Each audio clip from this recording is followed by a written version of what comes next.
klassi õpilastega õppisime ütlema lauseid I can see, näiteks I can see a ruler, või kui neid on mitu, näiteks 2, siis I can see 2 rulers.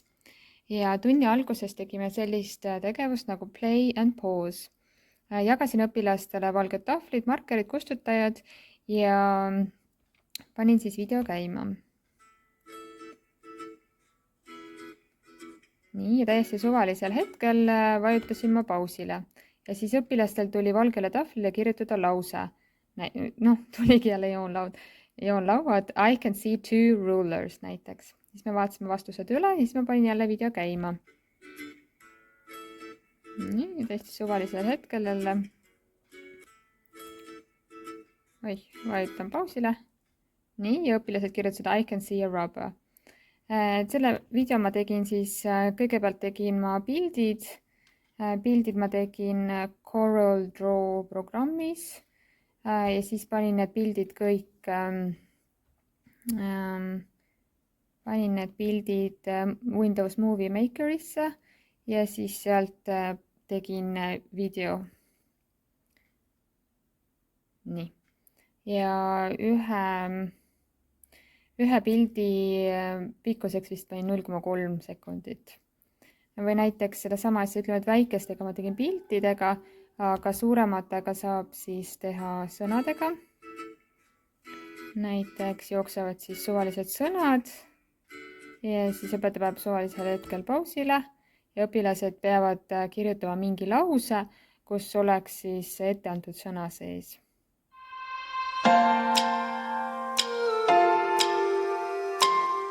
Minu vaieldamatu lemmik on jätkuvalt digitaalne uksekell.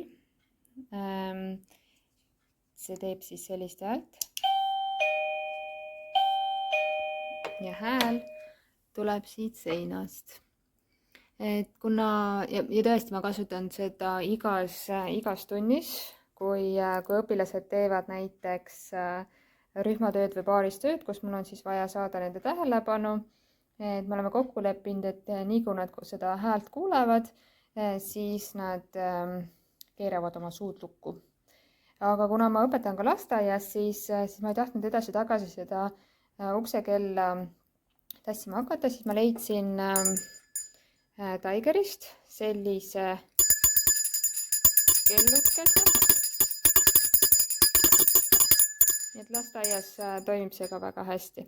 Et just selleks puhuks, et kui õpilased on nii hoos üksteisega suhtlemisel, et mitte karjuda siis üle klassi, et aitab küll või aitäh, tegevus on läbi või midagi sellist, et siis lihtsalt helistada kella.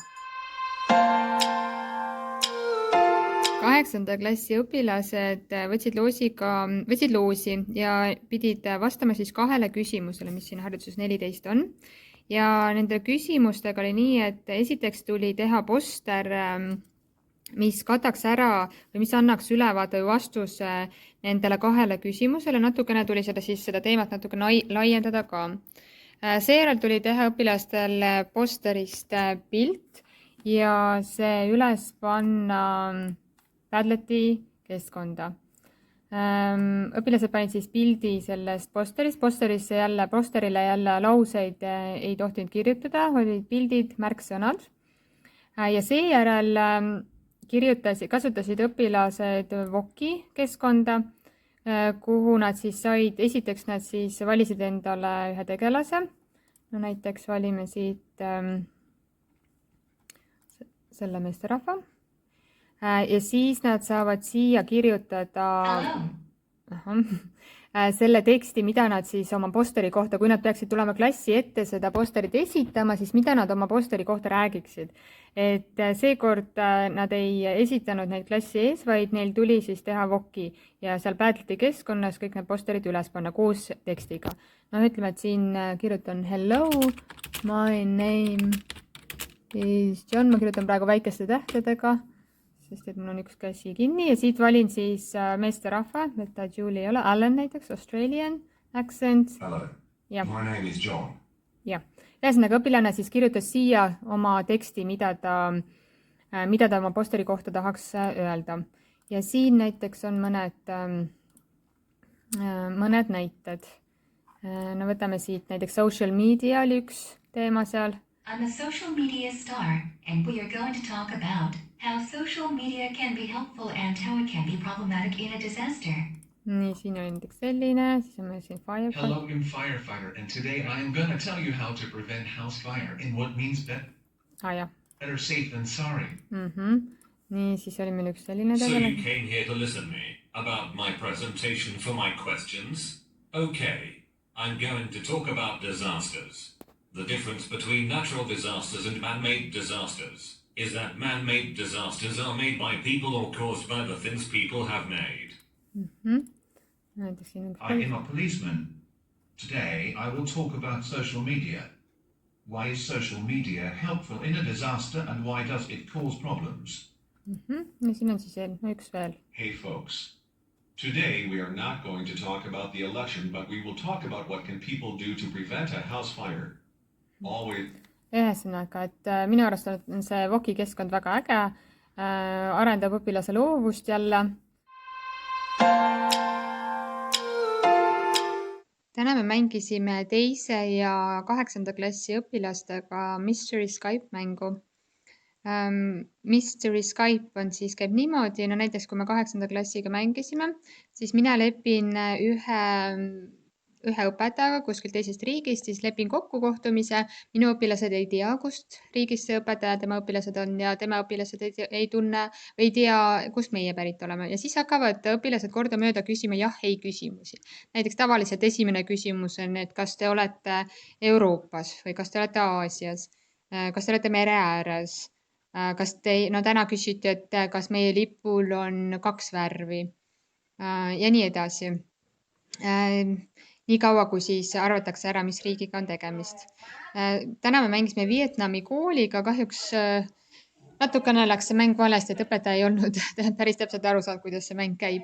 Aga no suhelda saime ikkagi ja õpilased said omavahel rääkida ja pärast küsiti kooli kohta, et tuli välja, et nendel on 40 õpilast klassis, kui meil oli ainult 13 õpilast klassis, et sellised huvitavad asjad tulid välja. Ja siis teise klassiga mängisime Mystery Animal mängu. See on siis niimoodi, kuna õpilased veel väga hästi, inglise keelt nii hästi veel ei oska ja üldse geograafiat väga hästi veel ei tunne, siis me Mystery Skype'i ei mänginud, aga mängisime siis seda Mystery Animal mängu, kus me leppisime õpetajaga, Nigeeria õpetajaga, siis leppisime eelnevalt kokku teatud arvu loomades. Meil oli siis nimekiri loomadest ja minu õpilased siis valisid ühe looma sealt välja, tema õpilased valisid ühe looma välja ja siis me pidime hakkama siis, õpilased hakkasid küsima jälle jah-ei küsimusi. No näiteks, et kas ta elab metsas, kas tal on pikk saba ja niimoodi nad kordamööda küsimusi küsisid. Algul ma arvasin, et see mäng läheb hästi kiiresti, aga tuli välja, et tegelikult väga kiiresti ei läinudki, et päris palju küsimusi said nad üksteiselt küsida. Ja pärast me siis veel, nad laulsid laulu meile oma keeles, ma nüüd ei mäleta täpselt, mis keel see oli. Ja siis minu õpilased laulsid Ronkse sõidis tšuh-tšuh-tšuhi neile ja siis nad, seal oli täna 28 kraadi sooja, õpilased said teada. Ja sellised huvitavaid asju tuli sealt välja. Et õpilastele väga sellised kohtumised meeldivad.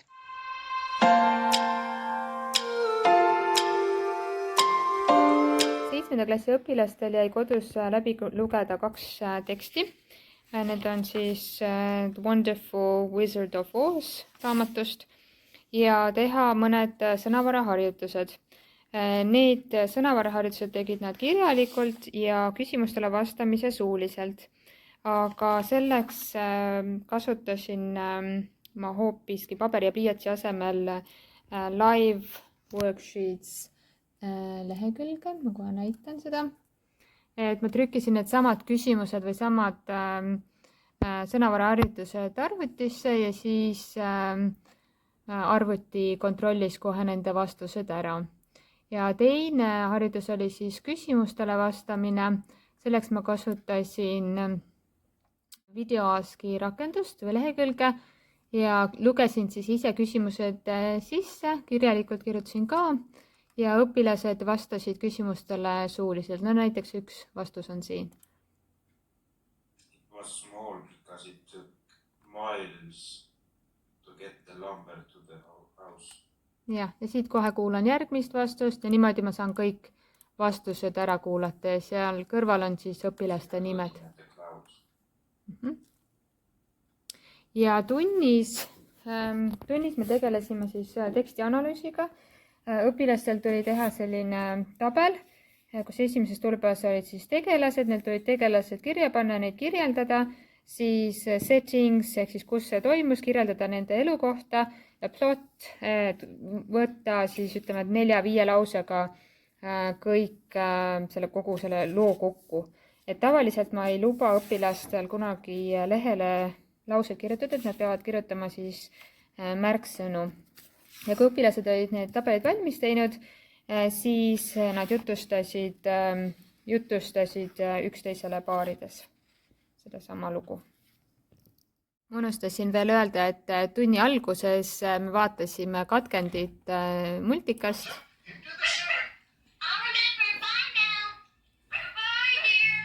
Et kuni selle hetkeni siis nii pikalt, kui ka õpikus see lugu oli.